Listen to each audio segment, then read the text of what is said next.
சிறப்பான முறையில் நடைபெற்று கொண்டிருக்கிற ராஜ் தொலைக்காட்சியின் பொங்கல் திருநாள் சிறப்பு பட்டிமன்றத்திற்கு உங்கள் அத்தனை பேரையும் வருக வருக என்று வரவேற்கிறோம். மஞ்சள் முகத்தழகும் மத்தியிலே பொட்டழகும் மங்களம் தருவதென்றோ, மாணிக்க மூக்குத்தி முத்துப்பில்லாக்குமே மகிழ்வூட்டும் அலங்காரமே, அஞ்சனம் தீட்டிய அம்புவில் விழிகளில் அகிலமே அடக்கமன்றோ, அழகான காதினில் ஆடிடும் குண்டலம் மலைகடல் முத்து வகையோ, தஞ்சமென வந்தவரை தாங்கிடும் கைகளில் தவழ்ந்திடும் தங்க வளையல், தஞ்சமென வந்தவரை தாங்கிடும் தாயவள் அணிந்திடும் பொன்மாலைகள், கொஞ்சிடும் முதட்டினில் கூடிடும் புன்னகை கோடிக்கு கோடி பெருமே, குறைவிழா வாழ்வினை நிறைவாக தந்திடும் மீனாட்சி அம்மை உமையே, உன்னை வாழ்த்தி வணங்கி தொடங்குகிறேன். அன்பு வணக்கம் உங்கள் அனைவருக்கும்.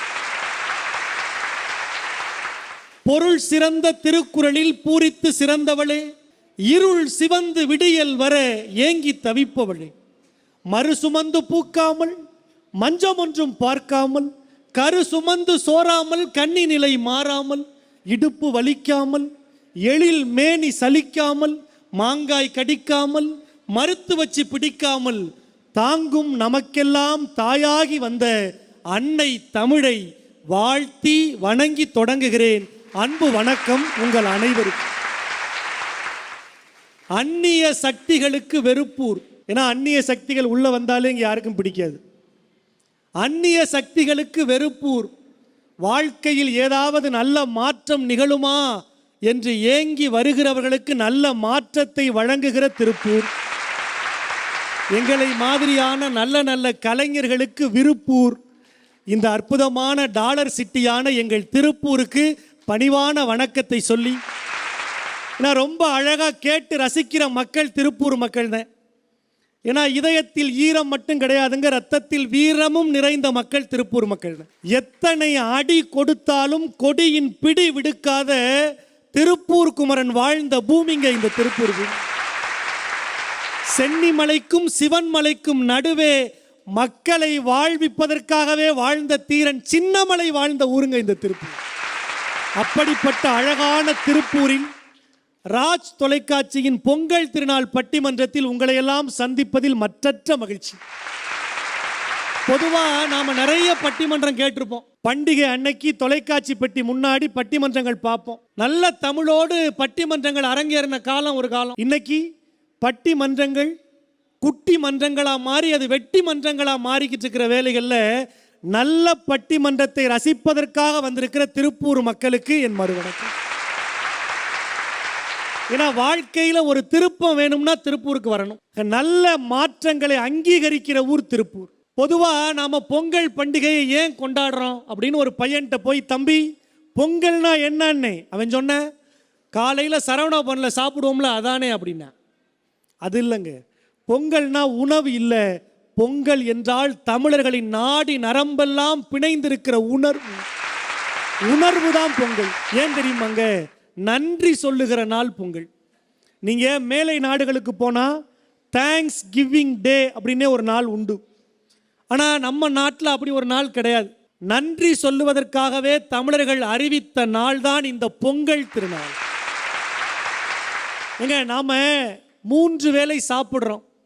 அந்த 3 வேளை உணவை நமக்கு அறுவடை செய்து கொடுக்கிற அந்த விவசாயிகளுக்கு நாம் நன்றி சொல்லுகிற நாள் இந்த பொங்கல் திருநாள். அந்த விவசாயிக்கு உதவி செய்கிற கால்நடைகளுக்கு நாம் நன்றி சொல்லுகிற நாள் இந்த பொங்கல் திருநாள். அந்த விவசாயத்துக்கு உதவுகிற சூரிய பகவானுக்கு நாம் நன்றி சொல்லுகிற நாள், இயற்கையை வணங்குகிற நாள் இந்த பொங்கல் திருநாள். அதையெல்லாம் விட இந்த பொங்கல் திருநாள் நன்றி சொல்லுகிற நாள் மட்டும் இல்லைங்க, நம் மனதில் நம்பிக்கையை விதைக்கிற நாள். அதனால தான் நாங்கள் தமிழன் ரொம்ப அழகாக சொன்னான், தை பிறந்தால் வழி பிறக்கும்னு சொன்னோம். நமக்கு புதிய நம்பிக்கையை விதைக்கிற திருநாள் இந்த பொங்கல் திருநாள். அதனால தாங்க அழகா நம்ம சூப்பர் ஸ்டார் படத்துல ஒரு அற்புதமான பாட்டுல சொல்லியிருப்பாங்க, தை பிறக்கும் நாளை விடியும் நல்ல வேலை. தை பிறக்கிற நாள் தான் நமக்கு நல்ல விடியல் வரும் என்பதை நம்பி நம்பி உழைக்கிற மக்களுக்கு, உலகமெங்கிலும் இருக்கிற தமிழர்களுக்கு ராஜ் தொலைக்காட்சியின் சிறப்பு பட்டிமன்றத்தின் வாயிலாக பொங்கல் திருநாள் வாழ்த்துக்களை சொல்லிக் கொள்வதில் மற்றற்ற மகிழ்ச்சி அடைகிறேன். இந்த அற்புதமான பொங்கல் திருநாளில் ஒரு அழகான பட்டிமண்டப மேடையில் 6 அறிஞர் பெருமக்கள் நம்மோடு இணைந்திருக்கிறார்கள். இந்த 6 பேரும் பேசுறதுக்கு ஒரு தலைப்பு வேணும். அப்போ இந்த பொங்கல் பட்டிமன்றத்துக்கு ஒரு நல்ல தலைப்பு கொடுத்துருக்காங்க. பொதுவாக நாம் பட்டிமன்றங்களில் கேட்குற தலைப்புக்கு நமக்கு எந்த சம்பந்தமும் இல்லைன்னு உட்கார்ந்துருக்கக்கூடாது. ஏன்னா பட்டிமன்றத்தில் வைக்கிற தலைப்புக்கு நமக்கு நெருங்கின சம்பந்தம் உண்டு. அதுவும் இன்னைக்கு இந்த பட்டிமன்றத்தில் இருக்கிற தலைப்பு என்ன தெரியுமாங்க? நம்ம வீட்டுக்குள்ளே வந்து அலசி ஆராயிற ஒரு தலைப்பு. குடும்பத்தில் அதிகம் சிக்கி தவிப்பவர்கள். திபாக இப்பயே தலையாட்ட ஆரம்பிச்சிருச்சு. சிக்கல்னு சொன்ன உடனேயே திபாகவுக்கு சந்தோஷம். குடும்பத்தில் அதிகம் சிக்கி தவிப்பவர்கள் ஆண்களா பெண்களா? அதாங்க தலைப்பு. இங்கே ஒரு அண்ணன் முடிவு பண்ணிட்டார், என் வேதனையெல்லாம் பேசுறதுக்கு ஒரு மேடையா? அற்புதமான இந்த பொங்கல் திருநாள் ராஜ் தொலைக்காட்சி சிறப்பு பட்டிமன்றத்தின் தலைப்பு மறுபடியும் சொல்றேங்க, திரும்ப திரும்ப சொல்ல மாட்டேன். குடும்பத்தில் அதிகம் சிக்கி தவிப்பவர்கள் ஆண்களா பெண்களாங்கிறது தான் பட்டிமன்றத்தின் தலைப்பு. நல்ல உரையை உங்களுக்கு வழங்குவதற்காக 6 அறிஞர் பெருமக்கள் வந்திருக்காங்க. இவங்களை அறிமுகப்படுத்துறதுக்கு முன்னாடி இவங்களையெல்லாம் அறிமுகப்படுத்துறதுக்கு ஒரு மேடை அமைச்சு கொடுத்து எங்கள் அத்தனை பேருக்கும் அற்புதமான ஊடக வெளிச்சத்தை கொடுத்து கீழே உட்கார்ந்து கைதட்டி ரசித்து கொண்டிருக்கிற திருப்பூர் நகர மக்களுக்கு எங்கள் முதல் நன்றியை தெரிவித்துக் கொள்கிறோம். மிகச்சிறப்பாக எங்கள் அத்தனை பேரையும் ஒருங்கிணைத்து இந்த மேடையை ஏற்படுத்தி கொடுத்திருக்கிற இந்த அற்புதமான நிகழ்ச்சியை அழகுபடுத்தி இருக்கிற எங்கள் மதுரை மண்ணுக்கு சொந்தக்காரர் உங்கள் திருப்பூர் வீட்டு பிள்ளை அன்பு அண்ணன் ரொட்டேரியன் இளங்கோவனுக்கு ஒரு உற்சாகமான கைத்தட்டு, பாராட்டு, வாழ்த்து. ரொம்ப அற்புதமாக இந்த நிகழ்ச்சியை ஒருங்கிணைத்து எங்கள் அத்தனை பேருக்கும் வாய்ப்பு வழங்கியிருக்கிறாரு. அற்புதமான இந்த ராஜ் தொலைக்காட்சியின் பொங்கல் திருநாள் பட்டிமன்றத்தில் குடும்பத்தில் அதிகம் சிக்கி தவிப்பவர்கள் ஆண்களா பெண்களா என்கிற அழகான தலைப்பில் பேசுவதற்கு வாஞ்சையோடு வந்திருக்கிறவர்களை அறிமுகப்படுத்தணும். முதல்ல குடும்பத்தில் அதிகம் சிக்கி தவிக்கிறது ஆண்கள் தான். யா எங்களை பார்த்தாலே தெரியலையா எவ்வளவு பாவமாக இருக்கேன் அப்படின்னு சொல்றதுக்கு உங்கள் எல்லாருடைய இதயத்தில் இடம் பிடித்திருக்கிற உலக பிரபலம் அடைந்திருக்கிற அன்பு அண்ணன் நாஞ்சில் விஜயன் அவர்கள். அவர் ரொம்ப தெளிவாக இருக்கார். சிக்கல்ல இருக்கிறது நான் தான், தீர்ப்பு எனக்குத்தான், அடி வாங்கினது நான் தான், கப்பு எனக்குத்தான் அப்படிங்கிற முடிவோடு வந்திருக்காரு. அவர் ஆண்கள் தான் அப்படின்னு அந்த அணி சார்ந்து பேசுறதுக்கு, மங்கையர் குல திலகமாக ஆண்கள் அணியில் பேசுறதுக்கு வளர்ந்து வருகிற நல்ல தமிழ் பேச்சாளர், நாடறிந்த நல்ல நடுவர்களோடு பவனி வருகிற அன்பு தங்கை தஞ்சாவூரை சார்ந்த அட்சயா அவர்கள். அவங்க நல்ல தமிழோடு நம்பிக்கையோடு வந்திருக்காங்க. என் வீட்டுக்காரரை நான் படுத்துகிற பாடு எனக்கு தெரியும். அத்தனைக்கு சிரிச்ச மேனியே இருப்பாரியா, அவருக்காக இந்த மேடையிலையாவது பேசுகிறேன் அப்படின்னு உண்மையை பேசுறதுக்காக அச்சையா வந்திருக்காங்க. அந்த அணி சார்ந்து பேசுறதுக்கு மீசை கூட முளைக்காத தம்பி, ஆனால் ஆசாசையாக பேச வந்திருக்கா. அப்படி அவருக்கு இன்னும் கல்யாணம் ஆகலை, ஆனால் வீட்டில் டெய்லி அவங்க அப்பாவை பார்க்குறாரு. வந்த உடனே தம்பியை பார்த்து கேட்டேன், தம்பி உங்கள் அப்பா என்ன வேலை செய்கிறாருன்னு. தம்பி உங்கள் அப்பா என்ன வேலை செய்கிறாருன்னு. எங்கள் அம்மா சொல்கிற எல்லா வேலையும் செய்கிறாருன்னு. அப்போ இந்த அணியில் பேசுறதுக்கு நீ பொருத்தமான ஆளுதாயான்னு சொல்லி அவரை வரவேற்று உங்கள் திருப்பூர் மண்ணுக்கு சொந்தக்காரர் அன்பு தம்பி பார்த்திபன், அவர் ஆண்கள் தான் அப்படின்னு பேச வந்திருக்கார். இவங்க 3 பேரையும் பார்த்தா கொஞ்சம் பாவமாக தான் இருக்கு. ஏன்னா எதிரணி கொஞ்சம் பிரம்மாண்டமாக இருக்கு. நான் ஒன்றை சொல்லலக்கா, இந்த அணி சார்ந்து பேசுறதுக்கு சின்ன திரையில் தொடங்கி இன்றைக்கு வண்ணத்திரை வரைக்கும் கொடிகட்டி பறக்கிற எங்களை மாதிரி பேச்சாளர்களின் எண்ண திரையில் உறைந்திருக்கிற அன்பு அக்கா, உரை நட்சத்திரங்கள் வியந்து பார்க்கிற திரை நட்சத்திரம் தீபா சங்கர் அவர்கள். அவங்க பெண்கள் தான். இதுல என்ன சந்தேகம் உனக்கு? பெண்கள் தான். அவங்களுக்கே உரித்த அந்த மொழி நடையில், அழகு தமிழ் நடையில் பேசுவதற்காக வந்திருக்கிறார் அன்பு அக்கா தீபா அவர்கள். அந்த அணி சார்ந்து பேசுறதுக்கு நல்ல புது மாப்பிள்ளை மாதிரி பட்டு வேட்டி பட்டு சட்டை போட்டு, கொஞ்ச நேரத்துக்கு முன்னாடி தான் மாலை போட்டு மஞ்சள் தண்ணி மட்டும்தான் ஊற்றலை, இது எல்லாம் நடந்துச்சு. ஆனால் அவர் தெளிவாக இருக்கார். வாங்கின அடி அப்படி மாற்றி பேசினா வராதன்னு சொல்லிட்டாங்க. மாற்றி பேச மாட்டேன் தம்பி அப்படின்னு கேட்டு வாங்கி அந்த அணியில் சேர்ந்திருக்காரு. எங்கள் பாசத்திற்கும் மரியாதைக்கும் கண்ணியத்திற்கும் உரிய மருத்துவர் அன்பு அண்ணன் டாக்டர் சுந்தரன் அவர்கள். அவர் வீட்டம்மா வந்திருக்காங்க. அப்போ பெண்கள் தான் அப்படின்னு அவர் உறுதியாக இருக்கார். அடுத்து அந்த அணி சார்ந்து பேசுறதுக்கு வளர்ந்து வருகிற நல்ல பேச்சாளர், நாடறிந்த நல்ல தமிழ் சொற்பொழிவாளர், மேடைக்கு ஒன்று வாழ்க்கைக்கு ஒன்று என்று வாழாமல் மேடையில் பேசுகிறபடி வாழுகிற அன்பு அக்கா, உங்கள் திருப்பூர் மண்ணை சார்ந்த ஆசிரியர் மனோரஞ்சித மலர் அவர்கள். அக்காவை பார்த்தாலே பயந்து வரும் அண்ணனுக்கு. இன்னைக்கு அப்படித்தான் அக்கா சொல்லியிருக்கு, எங்க வெளியில் போகிறேன் என்ன வாங்கிட்டு வரட்டும்னு கேட்டார். வெளியில் போகிறேன் என்ன வாங்கிட்டு வரணும்னு அக்கா கேட்டிருக்கு. அதுக்கு அண்ணன் சொல்லியிருக்காரு, நீ வெளியில் போகிறதே எனக்கு போதும், எதுவும் வாங்கிட்டு வர வேண்டாம். வீட்டையே ஆட்சி பண்ணுற நாங்கள் பட்டிமன்றத்தை பண்ண மாட்டோமா? இப்போ குடும்பத்தில் சிக்கி தவிக்கிறது பெண்கள் தான் அப்படின்னு பேசுறதுக்கு இந்த பக்கம் ஒரு 3 பேர், இவங்க 6 பேரும் நம்ம பற்றி பேச வந்திருக்காங்க. ராஜ் தொலைக்காட்சியின் இந்த பொங்கல் திருநாள் சிறப்பு பட்டிமன்றத்தின் தலைப்பு என்ன? குடும்பத்தில் அதிகம் சிக்கி தவிப்பவர்கள் ஆண்களா பெண்களான்னு தலைப்புங்க. புதுசா திருமணமாயி புது வரவா மனைவி வீட்டுக்கு வருவா. முதல் மாசம் சம்பளத்தை வாங்கிட்டு வந்து இவ்வளவு நாளா கொடுத்த அம்மா கையில கொடுக்கறதா, இல்ல நமக்குன்னு புதுசா ஒரு பொண்டாட்டி வந்துட்டாலே அவ கையில கொடுக்கறதா? அங்கிருந்து பிரச்சனை தொடங்குதுங்க ஆண்களுக்கு. திருமணம் முடிக்கிறதுக்கு முன்னாடி வரைக்கும் அம்மா பிள்ளை, சமத்தான பிள்ளை. ஆனா திருமணமாயி மனைவி சொன்ன ஏதாவது ஒன்றை செஞ்சுட்டா போதும், அம்மாவே பட்டம் கொடுப்பா, பொண்டாட்டி தாசன். எங்க இத்தனை நாளா பார்த்து பார்த்து வளர்த்த அம்மாவே தான் மகனை எடுத்தறிஞ்சு பேசுறதுக்கு காரணமா பொண்டாட்டி தாசன்னு ஒரு பட்டம் கொடுக்குறா. ஆண்களின் சிரமம் திருமணமான போதே தொடங்கப்படுதுங்க. நீங்க நல்லா கவனிச்சு பார்த்தீங்கன்னா, மாமியார் மருமக சண்டை அன்னைக்கு இல்லைங்க, இன்னைக்கு வரைக்கும் இருக்கு. இல்லைன்னு சொல்றவங்க வீட்டுக்கு வந்து 1 மணி நேரம் உட்கார்ந்துருந்தா உண்மையை கண்டுபிடிச்சிடலாம். இப்போ மாமியார் மருமக சண்டை இன்னைக்கு வரைக்கும் இருக்கு. ஆனால் இன்றைக்கெல்லாம் அங்கே கல்யாணமான உடனேயே தனியாக ஒரு வீடு பார்த்து நீங்கள் 2 பேரும் அங்கே போய் இருந்துக்கிறங்க, நாங்கள் எங்களை பார்த்துக்கிறோம்னு சொல்லுகிற பெருந்தன்மை இன்னைக்கு மாமனார் மாமியாருக்கு இருக்குது. ஆனால் அங்கே இருந்தாலும் கூட மாமியார் என்ன பண்ணுவாங்க தெரியுமா? ராத்திரி 8 மணிக்கு பிள்ளைக்கு ஃபோன் பண்ணுவாங்க, டே தம்பி சாப்பிட்டியா, என்ன சாப்பிட்ட? இது புள்ள மேலே இருக்கிற அக்கறை இல்லைங்க, புதுசாக வீட்டுக்கு வந்த மருமக சமைச்சிருக்காளா இல்லையாங்கிறத தெரிஞ்சுக்கிறதுக்காக. எங்க இவ்வளவு பிரச்சனை வீட்டில் நடக்குதுங்க. ஆனால் ஒரு ஆண் எங்க தெரியுமா அங்கே சிக்கி தவிக்கிறான்? அம்மா மனைவியை பற்றி கூட 4 வார்த்தை சொல்லிடும். மனைவி சொன்னதை அம்மா கிட்டையும் அம்மா சொன்னதை மனைவி கிட்டையும் சொன்னான்னு வைங்களேன், வீட்டில் பண்டிகை தான். ஆனால் அதை சொல்லாமல் தான் மனசுக்குள்ளேயே போட்டு மருகிக்கிட்டு அம்மாவுக்கு ஏற்ற மாதிரி அங்கே, மனைவிக்கு ஏற்ற மாதிரி இங்கன்னு 2 பக்கமும் அடி வாங்குகிற மத்தளம் மாதிரி வீட்டில் அடிபடுறத ஆண்களா தனங்க இருக்காங்க. இந்த மாமியார் மருமக சண்டை இன்னைக்கு நேத்து இல்லைங்க, காலங்காலமா இருக்கு.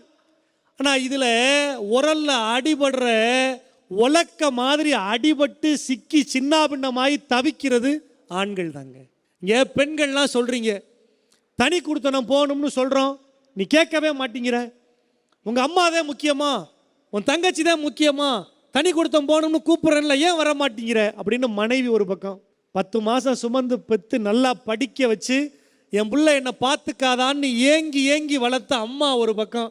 2 பேரில் யார் சொல்கிறத கேட்குறதுன்னு தெரியாமல் தடுமாறி நிற்கிற ஒரு ஆண் தாங்க குடும்பத்தில் அதிகமாக சிக்கி தவிக்கிறது.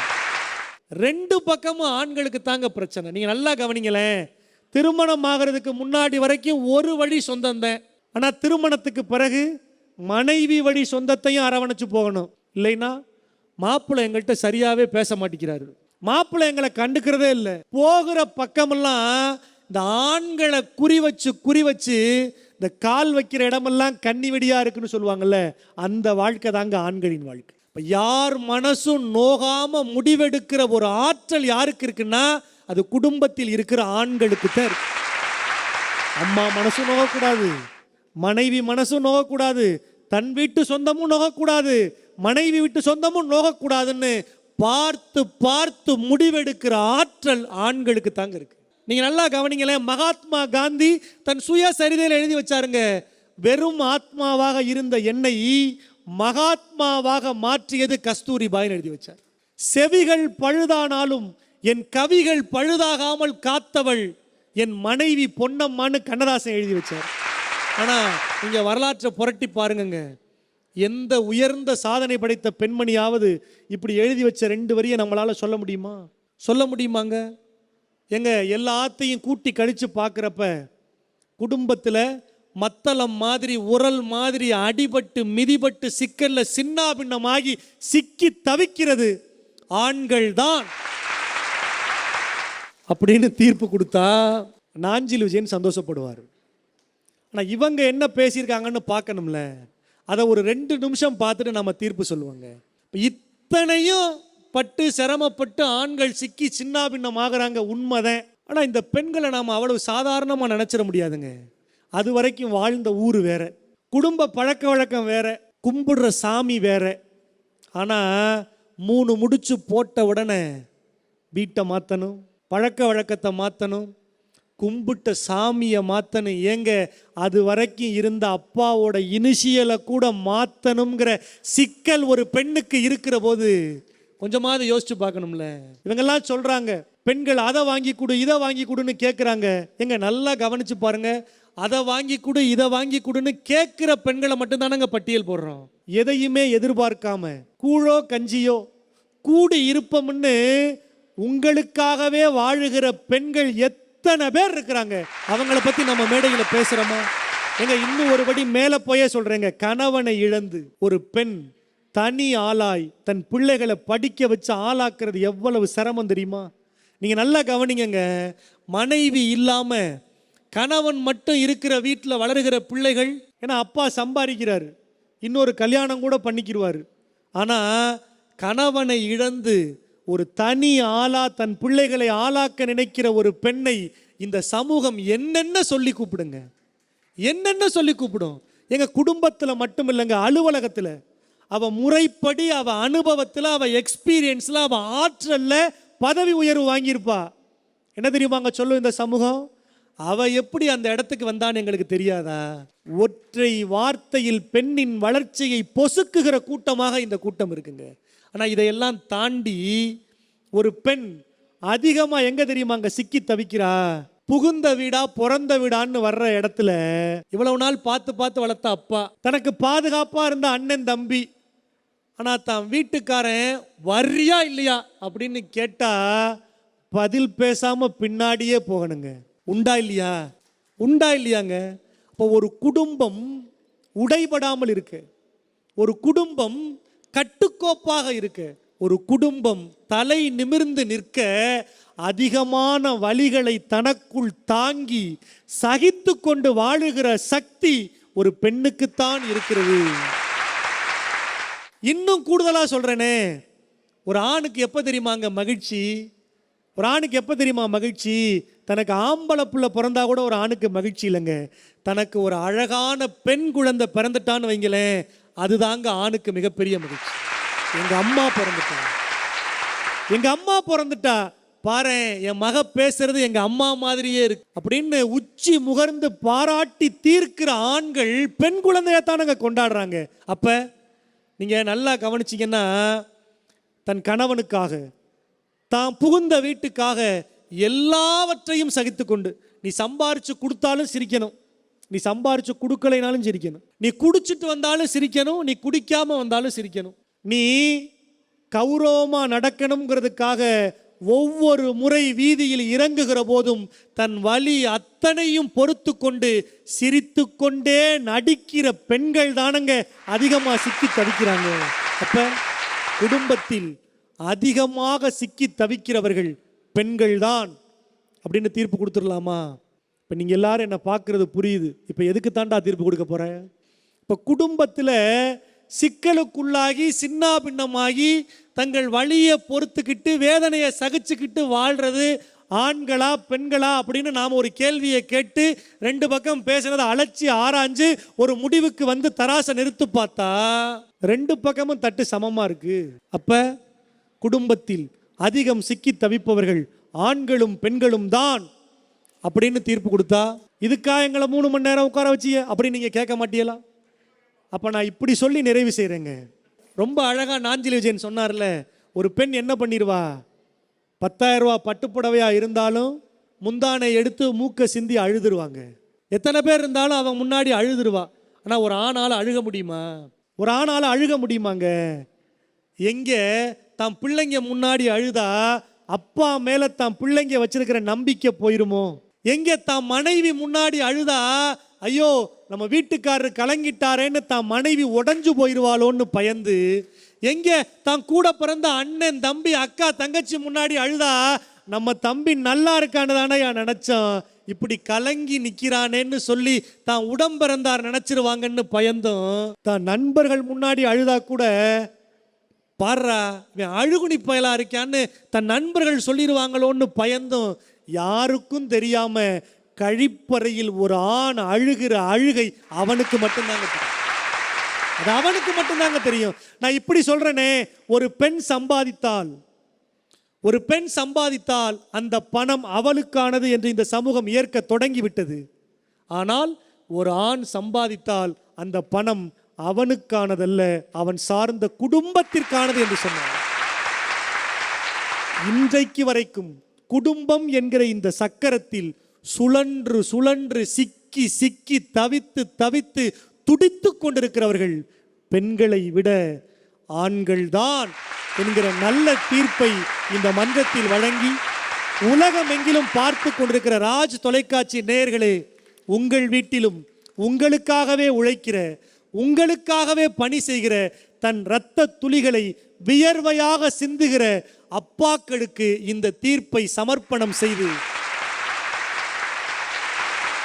அம்மா 1000 தான் கவி சொன்னாலும், அம்மா 1000 தான் கவி சொன்னாலும் அந்த கவிதைக்கு முதல்